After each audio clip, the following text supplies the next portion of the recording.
Welcome back to Virtual Muse. Today we're continuing our horror story for Don't Die July, which is an event created by the Bookworm.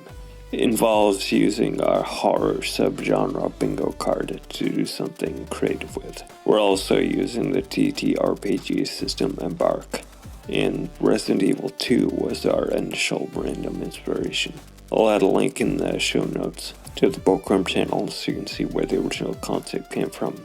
And a link to the first episode of this story if you want to catch up or learn more about the challenge. In the meantime, I'll recap the essentials of the plot so far. Our characters are Corbin Garant and Vespara Keen. If you're wondering where those surnames came from, I saw a shovel with the brand name Garant, and I liked the sound of it. Keen is just a surname I've come across before. Vespara is from a locally important family, with some connections and influence. She's had strange experiences throughout her life that make her wonder if there's some supernatural secret in her family history. And because she's been thinking about this kind of thing for years, she's become fascinated by folklore and dark mysteries in general. She had to travel somewhere else in the region for some reason. And because she's from a semi-important family, she was sent on a trip with a bodyguard, Corbin Garant, a rookie from the town guard who was given this troublesome job nobody wanted. Along the way, they stopped in a walled town called Possum Hollow, hoping to find an inn for the night. Unbeknownst to them, a magical plague had broken out in Possum Hollow, turning some of its victims into monsters and raising the dead as zombies.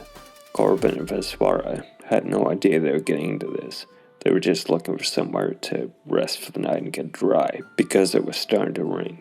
Now they're fighting to survive, as far as I know, purely by chance. The first episode ended on a cliffhanger after Corbin and Vespara encountered their first zombie in the town and started to realize what had happened. We'll roll D20 again for another iconic horror influence to layer onto what we already have. That sounds like a recipe for something truly unique and fascinating, Silas. I love how you approach storytelling.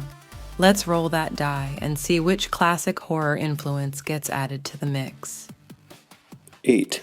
That's Silent Hill. How do you imagine bringing some of the Silent Hill vibes into our story?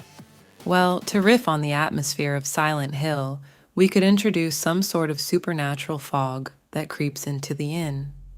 Ooh, a thick, mysterious fog has settled over the town, making it seem impossible for them to escape the inn. Exactly.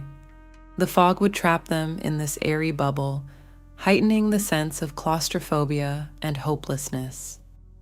Maybe the fog could also start affecting the inn's layout, causing doors to shift or disappear, making it increasingly difficult for Corbin and Vespara to find their way around. Nice. And maybe the fog could have other weird effects, like distorting time or making them lapse into dreams and memories when they try to move through it. The dreams or memories triggered by the fog would blur the lines between past and present, potentially revealing hidden fears or secrets. The fog's influence could force them to square off against underlying tensions, making their survival dependent on confronting the truth about themselves and each other. That could bring a psychological horror element to the story, melding physical dangers and monstrosities of the mind. Maybe the fog uses people's fears and desires to transform them into physical reflections of what they want most deeply. Corbin and Vespara might encounter versions of themselves or others that embody their most twisted longings or greatest anxieties, forcing them to face the darker aspects of their own psyches. I'm loving how this is shaping up. The fog makes Corbin and Vespara question whether they're truly fighting external horrors or their own inner demons. And using the monster transformations as metaphors for internal struggles adds such depth to the narrative. I think we're onto something really compelling with this angle. Embark doesn't have a bespoke system for generated rooms, so I'll make exploring the inn very simple. I'll roll 2d6 each time they enter a new space. Whatever the result is, that's how many squares on the map the area is. I'll draw it as a corridor or a room as it makes sense to do. In one effect, the fog adds is making doors shift, so if they have to backtrack for any reason, I'll roll d6 for every previously explored area they return to. On one, the door they used before has changed or vanished. I think that's all the setup we need to do, and we can get right into where we left off last time. Corbin and Vespara are running away from the common room of the inn, where a bunch of dead bodies on the floor are beginning to reanimate, cutting off their retreat to the front door. They rush to the nearest open passage, which is a hallway leading deeper into the building. They already explored the entrance room of the inn, so we'll start there, then roll up a new area. I picture the two of them moving cautiously, the creaks of the wooden floorboards echoing through the silent air. The corridor is narrow and shadowy, with peeling wallpaper and flickering candlelight casting eerie shadows. Dust motes float in the air. Broken furniture and debris litter the floor. Corbin notices the broken furniture and lit candles, and deduces that whatever happened here must have happened very recently, since the candles and the sconces on the walls are still burning. Vespara agrees with Corbin's assessment, pointing out that whoever lit those candles must have done so within the past few hours, and wonders aloud whether the person responsible might still be somewhere in the building. Corbin gives a sardonic smile and nods towards the common room of the inn behind them, where they saw bodies scattered on the floor. He says, "I suspect we already encountered some of the people who lit these candles." Maybe it's related to the family business, Vespara thinks to herself, considering the possible connection between her family's interests and the sudden outbreak of violence and death in Opossum Hollow. The windows in the corridor beyond the sconce-lit stretch are all shrouded in a thick, grayish mist that seems to cling to the panes like a living entity, obscuring most of the view outside. Vespara points this out to Corbin, her eyes narrowing as she studies the phenomenon. Corbin moves closer to one of the windows on the wall, staring into the thick fog beyond the warbled glass pane. He thinks to himself that the fog must have settled over the town quite suddenly, since it wasn't like this when they were outside just a little while ago. Vespara watches Corbin's careful approach to the window, her own gaze drifting uneasily to the fog-shrouded panes, and whispers that maybe it's not natural weather. Perhaps we could also include some eerie sounds to enhance the atmosphere. We could play with the idea of distorted, unsettling voices whispering in the darkness. It would fit perfectly with the Silent Hill vibe. Yeah, definitely.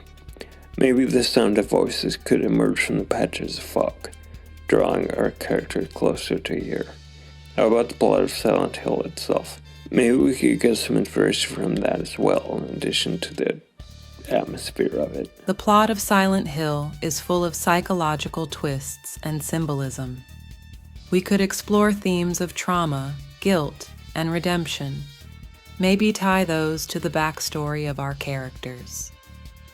Maybe Corbin is plagued by some kind of underlying guilt attached to a traumatic memory, and seeking redemption is a deep, secret motivation. Something related to a failed protection mission or a lost client could be a heavy burden for a bodyguard.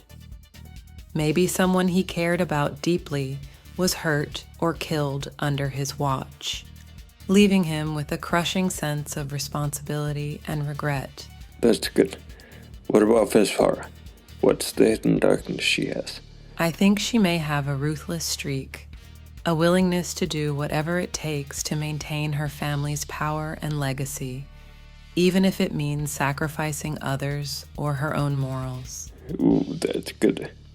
Maybe she has a secret belief that she and her family are rich and powerful because they're simply better than everyone else. That sense of superiority and entitlement could be a perfect catalyst for the darkness within her. fueling an obsession with maintaining her family's status and crushing anyone who dares to oppose them. Let's continue this story and fold this into it. I think as Corbin stares into the mist, he begins to get a vacant look on his face, like he's lapsing into a dream. Vespara's concern grows as she sees Corbin's expression glaze over, and she reaches out to touch his arm, trying to snap him back to reality, her voice low and urgent as she speaks to him. While Corbin stands transfixed, Vespara starts to feel a creeping sense of dread, and she swears she hears the faintest suggestion of voices carried on the fog, the words indistinguishable but the tone unmistakably mournful, sending shivers down her spine. I imagine the sound of the fog means something more to Corbin and his fevered hallucinations. To Corbin, the whispers seem to take on a familiar, raspy quality, his name echoing hauntingly. Corbin's fog-addled mind conjures up the image of his older brother, Thrain, whose rugged voice he hasn't heard in years, yet it seems to be calling to him now, beckoning him into the swirling mist. I imagine Corbin, as if in a trance, brushes past Vespara and smashes the window pane with his goon dog, yelling something about how Thrain is up there and he needs help. The shards of glass go flying everywhere, and Vespara gasps as she instinctively ducks to avoid getting cut, her eyes widening in alarm as Corbin shouts Thrain's name repeatedly. Vespara grabs at Corbin's arm, trying to yank him back from the shattered window, her fingers digging deep as she shouts at him to stop, to wait, that he can't just charge out into the fog without knowing what's out there. A pair of arms reach out of the fog and grab Corbin's neck, snapping him out of his trance with sudden, visceral alarm. He screams and makes a reflexive, defensive movement, breaking the grip around his throat and falling backwards as Vespara pulls him. They both lose their balance and fall to floorboards in the debris-littered corridor as tendrils of gray mist pour in through the broken window. Vespara scrambles to her feet, hauling Corbin up as she looks frantically around the corridor, her eyes scanning for any sign of what attacked him, the darkness and disarray making it hard to distinguish threat from shadow. Corbin's protective impulse takes over and he pulls Vespara along with him as he rushes down the corridor away from the broken window and the quickly widening fog bank which is slithering in from outside. His grip on her arm is tight, almost painful, as he practically drags her along, his breathing ragged and panicked, his eyes fixed ahead while Vespara stumbles to keep pace beside him. Now that they've retreated from the broken window, they pick up muffled whispers carried on the fog's wispy tendrils, the words unclear, but the tone unmistakable, a chilling mix of sorrow and malevolent intent. Ooh, perfect. Corbin glances back and glimpses unnatural movement in the fog. He thinks he sees a human figure curled up in a fetal position, slipping through the broken window and thudding onto floorboards. The thing on the floorboards appears to be a woman, her skin ashen, her limbs twisted at awkward angles, and Vespara's heart skips a beat. Corbin's grip on her arm tightens, his voice barely above a whisper as he utters a single word, "Run." Corbin doesn't give the thing on the floorboards a second glance and turns to run with Vespara towards the far end of the corridor. Does the corridor end in a door, or does it communicate directly with another space? It ends in a wooden door with iron hinges, partially concealed by the heavy drapes that hang from the crossbeam above. Corbin tries the door. Vespara's hand instinctively goes to the dagger she wears at her hip, as the creaks and groans of the door echo through the hallway, and she waits with bated breath to see if it yields to Corbin's insistent efforts. The door grinds slowly open, revealing a dimly lit chamber beyond. Without taking any time to think about what might be in the next room, Corbin lurches over the threshold and pulls Vespara with him, then slams the door before whatever they just saw get inside through the broken window can uncurl itself. I imagine this door was also blocked by a makeshift barricade, like the front door was, so they have to circle around an overturned desk or bureau that had been stood in front of it. The hallway had exterior windows, so they could see the fog outside. But this room is probably entirely inside the building. Whatever slight moonlight they might have had before it vanished the moment the door closed. Corbin reaches into his pocket in the dark and finds some matches. He lights one. The faint glow reveals a heavy wooden table right in front of them, and a simple brass candle holder with unlit white candles. He lights the wick with his match, and the glow spreads a little wider.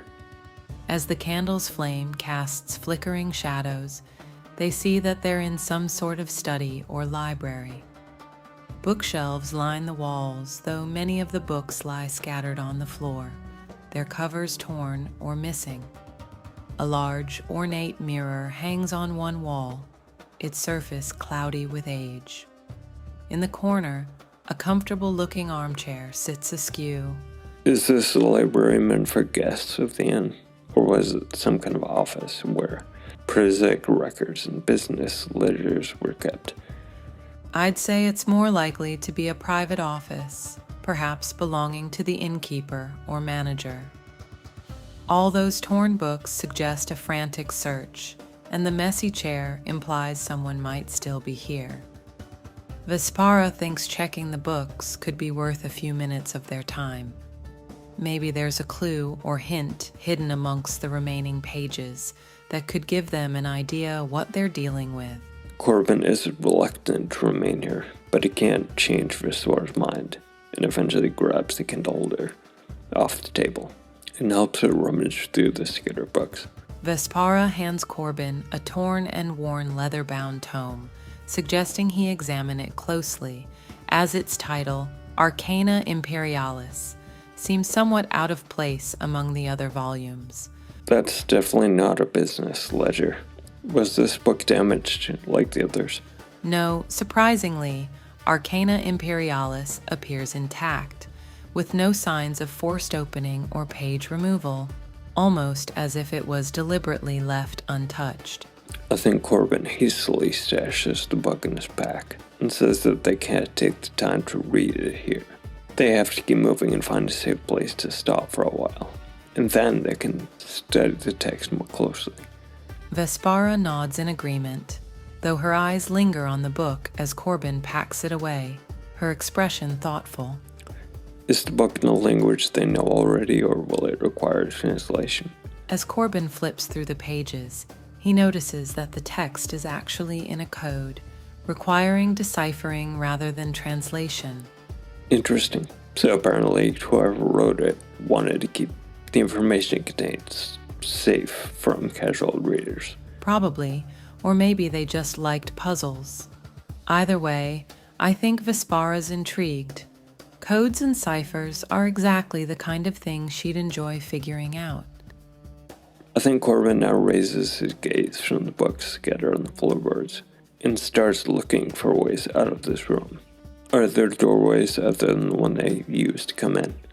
There's another doorway on the opposite side of the room, partially hidden behind a tattered tapestry. If this room is some kind of private office, maybe this door communicates with some unobtrusive network of side passages or stairways through the inn that's meant for staff. I think Corbin and Vespara move towards the door, but their path through the room brings them close to the askew chair in the corner nook. And as they get near it, they hear a moan. An undead body they hadn't seen before starts to rise from the floor in the nook. At first, it seems like the lone zombie is the only immediate threat, but Corbin catches sight of a second figure lumbering into view from the darkness beyond the candle's reach, its movements stiff and jerky. 2 enemies. That'll be harder to keep track of. I think I need to actually write out stat blocks for these.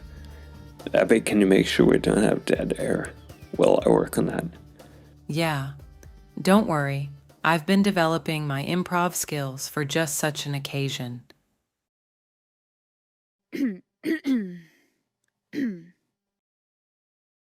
Mine eyes have seen the horrors of the coming of the horde.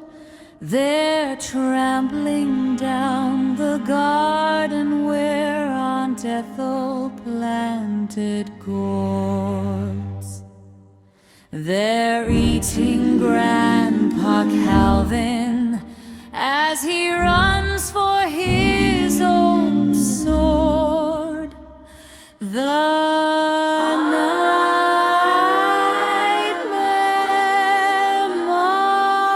marches on. Gory, gory, what a hell of a way to die. Gory, gory, what a hell of a way to die. Gory, gory, what a hell of a way to die. The nightmare marches on.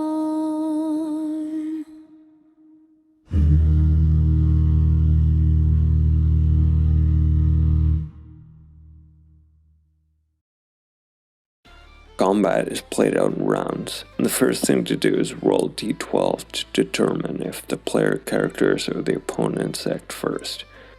On anything above 7, the PCs act first. 8. So Corbin jumps forward and attempts one of his combat maneuvers, which are heavy hit and block.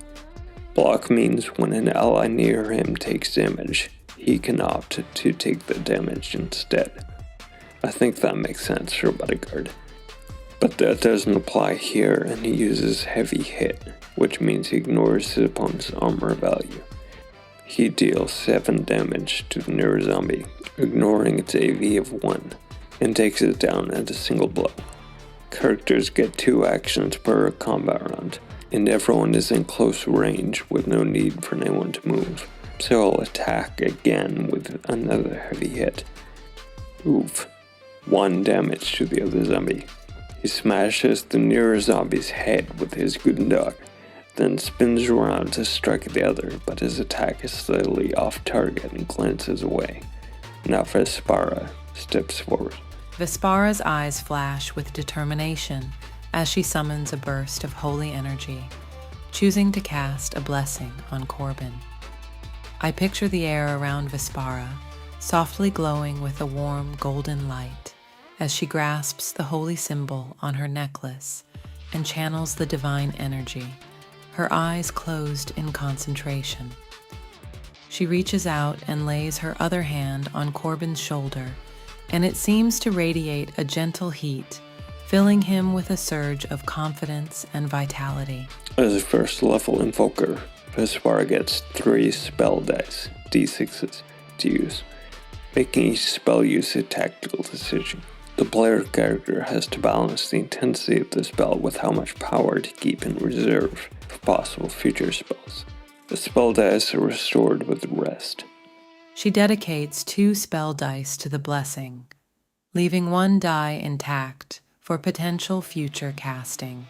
I think with blessing that means once in the next hour, Corbin gets a bonus to an attribute check equal to 2, the number of dice, plus 12, the maximum value of those dice. So in the next hour, probably during this combat, Corbin pretty much has a certain success available for 1 action.